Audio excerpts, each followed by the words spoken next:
Introducing robotics to medicine is very exciting for us here at Common Spirit and Mount Point Hospital.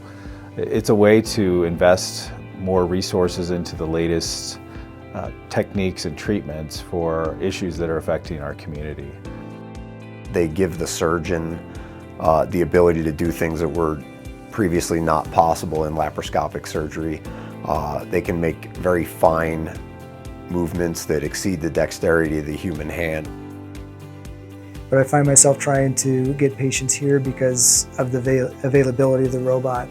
And it's great for my patients that live close, obviously, to have that technology close to home. We're actually really fortunate at Holy Cross to have a variety of robotic technologies that we can choose from to use. It allows us to kind of fine-tune our treatment plans per patient and per the necessity of that patient to try to give them the best outcome. But robotics just gives us that extra tool to be even more precise and accurate case after case after case, making sure that we don't have any outliers in those parameters that we're trying to achieve as you're more and more comfortable using the technology.